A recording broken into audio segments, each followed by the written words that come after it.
Mpendwa msikilizaji wa Radio Tabora FM, karibu katika tafakari ya neno la Mungu siku ya leo, Jumamosi ya tarehe 21 mwezi wa 3 mwaka 2026.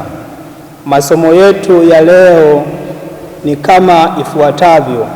Somo la kwanza linatoka katika kitabu cha nabii Yeremia sura ya 11 aya ya 18 hadi ya 20, na somo la Injili takatifu iliyoandikwa na Yohane sura ya 7 aya ya 40 hadi 52. Karibu tusikilize Injili. Somo katika Injili ilivyoandikwa na Yohane. Wengine katika mkutano walipoyasikia maneno ya Yesu walisema, hakika huyu ndiye nabii yule. Wengine wakasema, huyu ndiye Kristo. Wengine wakasema, je, Kristo atoka Galilaya? Andiko halikusema ya kwamba Kristo atoka katika uzao wa Daudi na kutoka Betlehemu, mji ule aliyoukataa Daudi? Basi kukaingia matengano katika mkutano kwa ajili yake. Baadhi yao wakataka kumkamata, lakini hakuna mtu aliyenyoosha mikono yake ili kumshika. Basi wale watumishi wakawaendea wakuu wa makuhani na Mafarisayo, nao wakawaambia, mbona hamkumleta?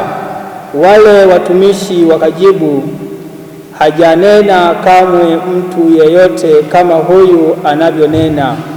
Basi Mafarisayo wakajibu, je, ninyi nanyi mmegawanyika? Ni nani katika wakuu amwaminie au katika Mafarisayo?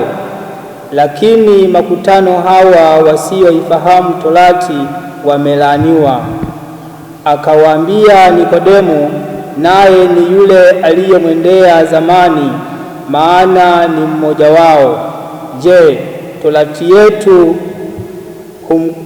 humhukumu mtu kabla ya kumsikia kwanza na kujua atendavyo?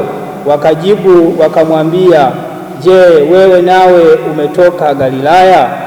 Tafuta ukaone ya kuwa kutoka Galilaya hakutokea nabii. Neno la Bwana. Sifa kwako, e Kristo.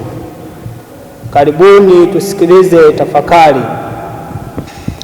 Ndugu msikilizaji, katika Injili ya Yohane inatufundisha kwamba imani ya kweli si matokeo ya hoja za akili wala vigezo vya kijamii, bali ni zawadi ya neema inayofungua macho ya roho. Wala waliomsikiliza kwa imani walitambua sauti ya Mungu ndani yake, na wakasema, hakika huyu ndiye nabii. Wengine wakasema, huyu ndiye Kristo. Lakini viongozi walioshiba ubaguzi na kiburi walimkataa wakisema, je, Kristo atatoka Galilaya? Hapa tunaona fumbo la imani. Mungu hufanya kazi kwa njia zisizotarajiwa, na wokovu wake haujifungi katika mipaka ya kijiografia au matarajio ya kibinadamu. Teolojia ya kipengele hiki inatueleza kwamba Kristo ndiye chemichemi ya wokovu, na wokovu wake ni wa wote bila ubaguzi.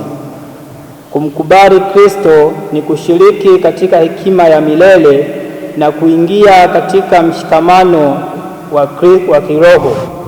Kumkataa Kristo ni kubaki katika upofu wa kiroho na kujifungia mbali na neema ya Mungu. Hii inatufundisha kwamba Imani ya kweli ni kufungua moyo kwa Kristo na kuacha ubaguzi wa kibinadamu.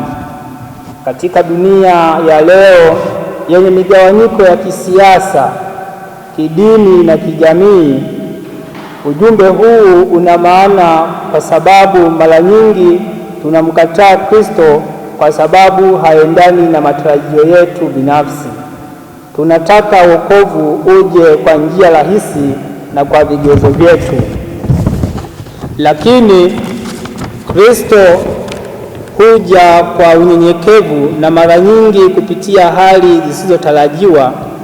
Tunapojifungia katika ubaguzi wa kikabila, kidini au kijamii, tunakuwa kama wale viongozi wa Kiyahudi waliokataa kumkubali Kristo kwa sababu hakutoka mahali walipopapendelea.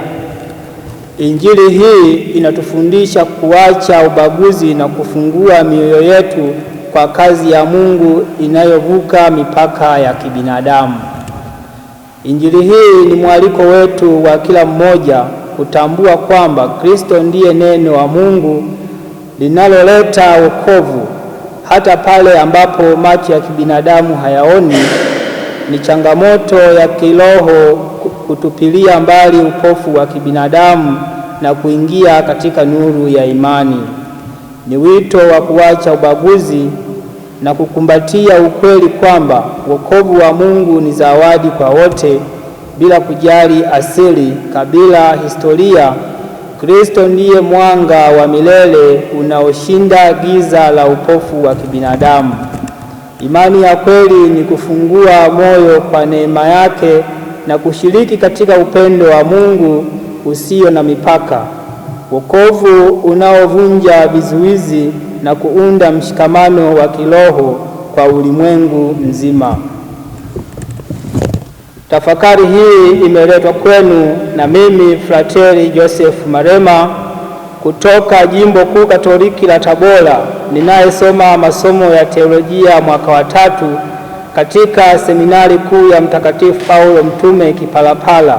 Tumsifu Yesu Kristo.